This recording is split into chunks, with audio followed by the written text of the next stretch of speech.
Now that we know how to find the confidence interval for standard deviation and variance by hand, we want to be able to apply that learning to a computer output. And just on a little side note, this is the kind of question that I love to give you on exams and finals because it means you're not spending so much time doing the raw calculation to create the confidence interval, but you're having to interpret it, which I love. Okay, so here we have the Environmental Protection Agency gathered information on a random sample of hybrid vehicles. Assuming the data comes from a normally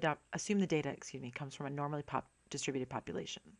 Well, that's good because if we didn't have normal, we couldn't do anything else. Now, the confidence interval for the population variance from Minitab is shown below. So Minitab is just a computer program, but I can use several programs to do this. Okay, so the first thing they want us to do is compute the sample size. And I've kind of highlighted some things here to look at. Well, everything. So first thing we want to look at is the degrees of freedom. Degrees of freedom is 9, but remember that's equal to n minus 1, right? So n must be something larger than 9 in order to make that work, right? So that means that our sample size, n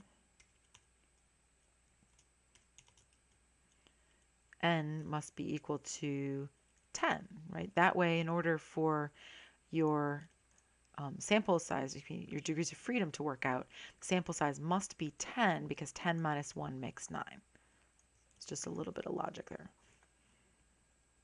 Okay, so I'm going to kind of highlight this part because this is this part right here, because that's the degrees of freedom. That's where that came from the output, and I want you to see where it came from. All right, next, they want us to compute the standard deviation. Well, interesting. So we're told that the variance is 34.9. That's the sample variance, that's s squared. So I know that that is 34.9. And like many computer programs, it actually doesn't write the symbol out for us for a very good reason, which is that computers don't really handle power symbols, things that are higher than the actual line. Computers like everything to be in one line of text rather than up a bit or down a bit. Okay, so if the variance is s squared, then remember the sample standard deviation is s. And you find that by taking the square root of s squared. So I just need to take the square root of 34.9. And that gets me 5.908 roughly. And so that's my sample standard deviation. Right there. All right, now what is my confidence level? Now the level is just how sure you are, which is pretty straightforward. It's 98%. Okay. And now they want us to find the chi-square values, the critical chi-square values. Okay, well that's going to take some doing, right? Because we need to have alpha and the area in the tails and all that stuff. So one second. All right, I'm going to start out by drawing a nice right skewed picture. You need to draw it as well. Oops, I apparently forgot to make this Greek. One second. There we go. So we need two chi-square values, the one on the right and the one on the left. Now I know that my confidence level is 98%. That means that my alpha is 1 minus 0.98, which is 0.02. All right. Now that's the area, remember, in both tails. So what I have to do is I have to split it up, right? I have to find alpha over 2, which would be 0.02 over 2, which would be 0.01.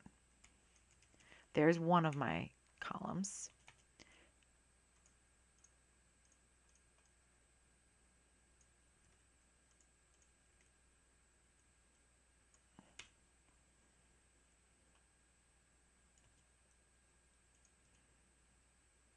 There we go, column number 1 in the chi-square table.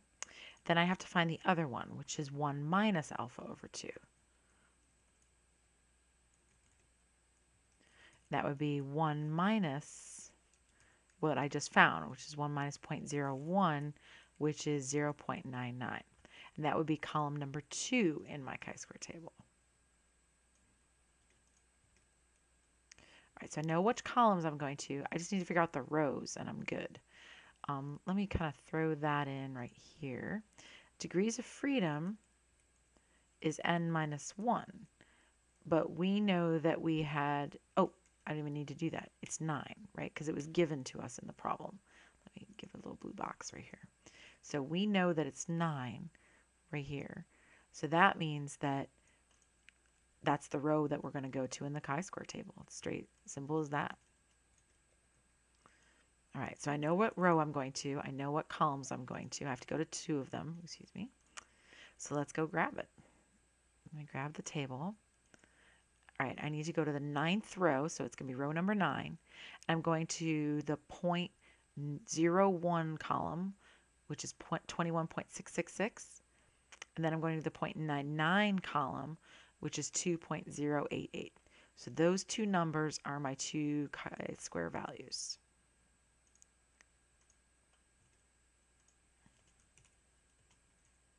And there we have it. And just keep matching that highlighting so you can see where everything's coming from. So that orange box, 98, is coming from 0.98, or excuse me, 0.98 comes from 98%, which comes from up here. Then degrees of freedom is 9, is right there. We found our critical values. Now we need to find the confidence interval or the standard deviation from the interval. Now I give you up here the interval for variance. Now the interval for variance is going to be very similar to the interval for standard deviation. The thing is that let me bring up the inferential statistics sheet here. The interval for variance looks like this. And you don't have to do any of this formula work. You know what the numbers are because they're given to you. It's 14.5 and 150.4, period, the end. To go from there to the one for sigma, all you have to do is take the square root of each of your numbers. So I need the square root of my low number and the square root of my high number. So I need the square root of 14.5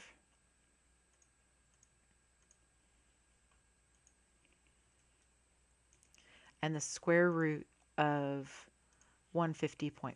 And you can see why I love to put these questions on exams, because you're not doing a lot of the heavy calculation work, but you still have to know what you're doing and how these variables and intervals relate to each other and these items relate to each other, like variance and standard deviation. All right, so let me type that up. There we go. So the interval for the variance was 14.5 and 150.4. It's in this green box right up here. So that was for variance, which is sigma squared. So to find the one for standard deviation, you take the square root of each of them, and that gets you that result over there. All right, last but not least, explain why you couldn't find sample variance from the confidence interval. So you have this confidence interval, 14.5 to 150.4, and I drew a little picture here for you. 14.5 is on that side, 150.4 is on that side. But remember that this is right skewed because it's built from the chi-square distribution. That means your variance is not in the middle, the center of your interval. It's actually over here on the left, because this tail over here on the right is going to be bigger because the distribution is skewed right. And that means you will not be able to find the sample variance. You don't know what it is actually from the interval. Now you know what it is because I told it to you right here in red, that red box right there. So you know it's 34.9. 34.9 is a lot closer to 14.5 than it is to 150.4. Oh, I guess I could even say right here, we know that s squared is 34.9. You wouldn't always know it, but we know it in this case. It's not in the center, and that's because the distribution is skewed right. And so that makes the interval skewed right as well. So since your interval is skewed right, your point estimate is not in the center. Let me just remind you guys, that's called the point estimate, is not in the center of your interval for these ones. It was in the center of your interval for sections 9.1 and 9.2. Just to reiterate, that's why the formulas for these two have that plus or minus. See the plus or minus? Plus or minus? Because the point estimate's p hat, the point estimate's x bar, fine. But down here, not so much, right? The point estimate is s or s squared for the top one, s for the bottom one. Those would not be in the center because the chi-square distribution you're using is skewed right, and so the interval will actually always be skewed right. It'll always be wider on the right hand side than the left. All right, we're all done with section 9.3. I'll see you back here for more tutorials.